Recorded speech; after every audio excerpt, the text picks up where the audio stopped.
राघव को लोग सामने से बहुत समझदार कहते थे, लेकिन पीठ पीछे उससे बचकर निकलने की कोशिश करते थे।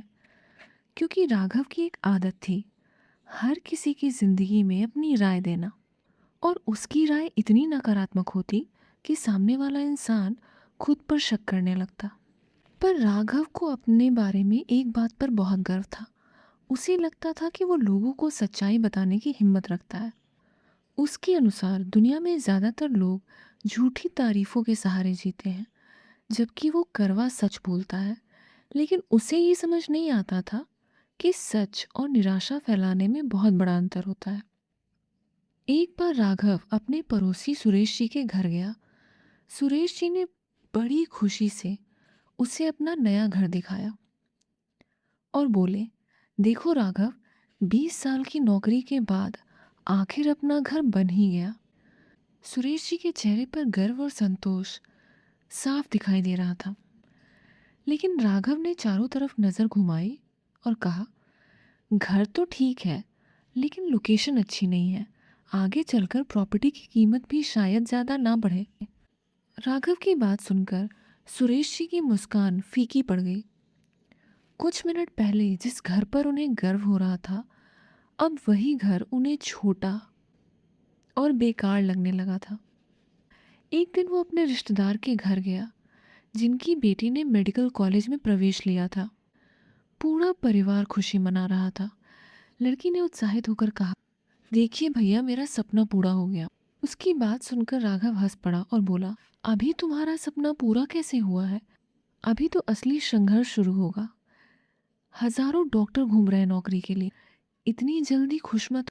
राघव की बात सुनकर कमरे में अचानक सन्नाटा छा गया। लड़की की आंखों की चमक मानो एक पल में ही कम हो गई।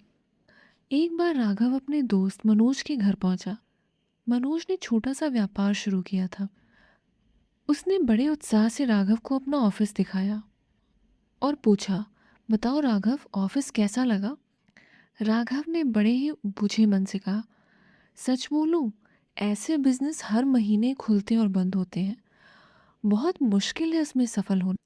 मनोज उसके सामने मुस्कुराने की भले कोशिश करता रहा, लेकिन उसके चेहरे की चमक गायब हो चुकी थी। राघव की बात ने उसके अंदर के आत्मविश्वास को खत्म कर दिया था। अब मनोज को अंदर ही अंदर डर लगने लगा, कहीं वो इस बिजनेस में फेल ना हो जाए। राघव सबके साथ ऐसा ही व्यवहार करता था। ये उसकी आदत बन चुकी थी। कोई नई कार खरीदे तो वो उसकी कमियां गिना देता। कोई वजन कम कर ले तो कह देता कि देखना, कुछ दिन बाद फिर पहले जैसे हो जाओगे। उसे लगता था कि वो लोगों को जमीन पर रख रहा है, लेकिन हकीकत में वो लोगों के सपनों, खुशियों और आत्मविश्वास को धीरे धीरे कम कर रहा था। सबसे दुखद बात यह थी कि उसे इस बात का एहसास तक नहीं था। धीरे धीरे लोगों ने उससे अपनी खुशियाँ साझा करना बंद कर दी।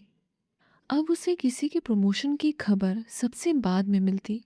किसी की सफलता का जश्न हो तो उसे बुलाया तो जाता, लेकिन लोग उससे अपने मन की बातें नहीं करते। उसे लगता था कि उसके सच बोलने की वजह से लोग उससे दूरी बना रहे हैं, जबकि असली वजह यह थी कि लोग उसके शब्दों से थक चुके थे। एक शाम उसका पुराना दोस्त अमन उससे मिलने आया। अमन ने मुस्कुराते हुए कहा, यार, मैंने अपनी छोटी सी बेकरी शुरू की है। अमन की बात खत्म होने से पहले राघव तुरंत बोला, आजकल तो हर गली में बेकरी खुल रही है। बिजनेस चलाना इतना आसान नहीं होता। नौकरी छोड़कर रिस्क लेना बेवकूफ़ी है। तुम बेफिजूल में अपनी जमा पूंजी खर्च कर रहे हो। राघव की बात सुनकर अमन कुछ सेकंड चुप रहा। फिर उसने मुस्कुराने की कोशिश की, लेकिन उसकी आंखें बुझ गईं। उसने धीरे से कहा, तुम्हें पता है राघव, मैं तुमसे मिलने आते वक्त बहुत खुश था। मैं चाहता था कि अपनी ज़िंदगी की सबसे बड़ी खुशी सबसे पहले तुम्हारे साथ शेयर करूँगा। लेकिन अजीब बात है, हर बार तुमसे मिलकर ऐसा लगता है कि जैसे मैं अपनी खुशियों को गलत जगह ले आया। अमन की बात सुनकर पहली बार राघव थोड़ा असहज हुआ। अमन ने आगे बोला, तुमने कभी गौर किया है, जब कोई इंसान डरते डरते अपने सपने किसी को बताता है ना, तब वो सलाह नहीं, बस थोड़ा भरोसा ढूंढ रहा होता है। हर इंसान पहले ही जिंदगी से लड़ रहा होता है राघव। कोई अपने डर से लड़ रहा है, कोई पैसों से, कोई लोगों की बातों से और कोई खुद से। ऐसे में अगर हमारे शब्द उसे हिम्मत देने के बजाय और छोटा महसूस कराएं, तो वो सलाह नहीं होती, बोझ बन जाती है। शब्द दिखाई नहीं देते राघव, लेकिन कई बार वो इंसान के अंदर सबसे गहरे घाव छोड़ जाते हैं। तुम्हें अंदाज़ा भी नहीं है कि तुम्हारे कहे गए शब्द कब किसी के दिल में नफ़रत या मोहब्बत का कौन सा बीज बो रहे हो।